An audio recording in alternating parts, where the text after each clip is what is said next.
Let's take the textbook and start our first poem, The Road Not Taken. अब हम इस poem को read करते हैं कि इस पोएम में क्या क्या है। तो फर्स्ट स्टेंजा में हम देखते हैं, two roads diverged in a yellow wood. Diverge means to separate and go in a different direction, विभाजित होना. तो दो रोड, जो पुराने जंगल में दो रोड विभाजित होते हैं. And sorry I could not travel both, और मुझे खेद है कि मैं दोनों ही रास्ते पे एक साथ नहीं चल सकता. And be one traveller long I stood, और मैं एक अकेला ही ट्रैवल कर रहा था उस दिन, और मैंने वहाँ पे बहुत समय तक मुझे रुकना पड़ा. And looked down as far as I could, और जहाँ तक मेरी दृष्टि पड़ी मैं उस तरफ देखता रहा कि भाई ये रोड कहाँ तक जाते हैं. मैं बहुत लंबे समय तक खड़ा रह के उसको देखा. To where it bent in the undergrowth. तो एक रास्ता जो मैंने देखा था वो एक जंगल से होके फिर एक दूसरा रास्ता आता है, वहाँ पे एक मुड़ जाता था जो एक छोटे से जंगल तरफ मुड़ रहा था. मैंने वो बहुत लंबे समय तक खड़े रहकर देखा. Stanza second. Then took the other just as fair. फिर मैंने दूसरा देखा, वो भी एकदम सही था. And having perhaps the better claim, और शायद पहले वाले से बेहतर भी था. Because it was grassy and wanted wear, क्योंकि वो बहुत घास से भरा हुआ था, ऐसा रास्ता था.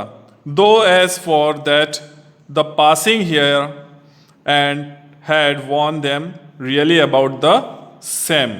हालांकि जहाँ तक इन दोनों के प्रयोग का प्रश्न है, तो दोनों ही सड़कें लगभग एक समान ही प्रयोग किया गया था. तो जो देखा जाए, जो दो रास्ते हो रहे थे, दोनों ही घास से भरे हुए थे, पत्तों से भरे हुए थे, और दोनों का एक समान ही प्रयोग किया हुआ था. अब हम थर्ड स्टेंजा में देखते हैं. And both that morning equally lay in leaves, no step had trodden black. मतलब तो उस मॉर्निंग में देखा जाए तो दोनों ही सड़कें पत्तों से ढकी पड़ी हुई थी, और किसी के कदमों के कारण इस पर पड़े पत्ते काले नहीं हुए होते. देखा जाए अगर पत्तों के ऊपर चला जाए तो वो पत्ते कुछ टूटे हुए होते हैं, काले पड़ जाते हैं. बट दोनों ही सड़कें जहाँ पे जा रही थी, वहाँ पे जो पत्ते गिरे हुए थे, तो उस पत्तों पे किसी के कदमों के निशान थे ही नहीं, क्योंकि कोई भी पत्ता काला नहीं हुआ था. Oh I kept the first for another day. Oh, मैंने जो पहले वाली जो सड़क थी किसी और दिन के लिए छोड़ दिया कि भाई मैं और दिन किसी आऊँगा और इस रास्ते पे चलूँगा. इसका मतलब होता है मैंने दूसरी सड़क पसंद कर ली. येट नोइंग, लेकिन मैं जानता था, how way leads on to way, I doubted if I should ever come back. मैंने पहले वाली सड़क को किसी और दिन के लिए छोड़ दिया था, बट मुझे ये पता था कि एक रास्ते में दूसरा रास्ता निकलता रहता है, और मुझे संदेह है कि मैं कभी यहाँ वापस भी आ पाऊँगा कि नहीं आ पाऊँगा, वो फिक्स नहीं था.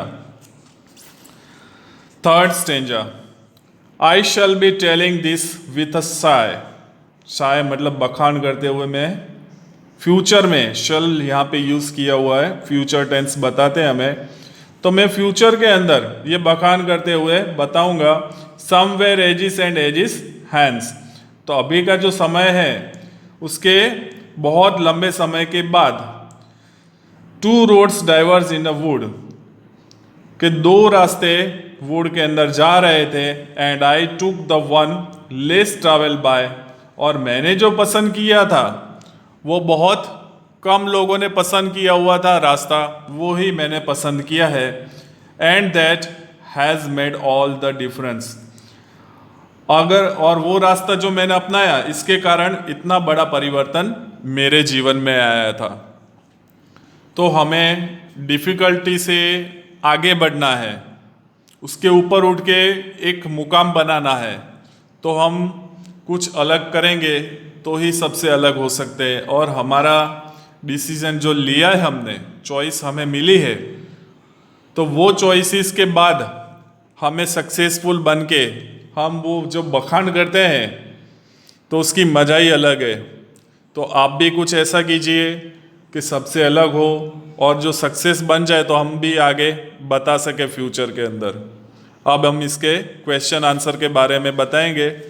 तो जितने भी टेक्स्ट बुक के अंदर जो क्वेश्चंस है, शॉर्ट क्वेश्चंस है, लॉन्ग क्वेश्चंस है, वो तो हमें करने ही है। बट इसका जो लॉन्ग क्वेश्चन है थर्ड, वो हमें लर्न बाय हार्ट करना है। और वो थर्ड क्वेश्चन में जो हमें बताया गया है, वो हमें अपने जीवन में भी उतारना है।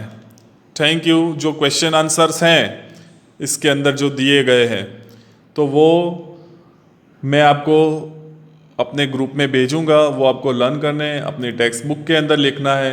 इसमें अगर कोई आपको प्रॉब्लम है, कुछ वर्ड्स ऐसे हैं जो आपको नहीं आते हैं, तो वो आप मेरे कांटेक्ट करके आप पूछ सकते हैं। Thank you.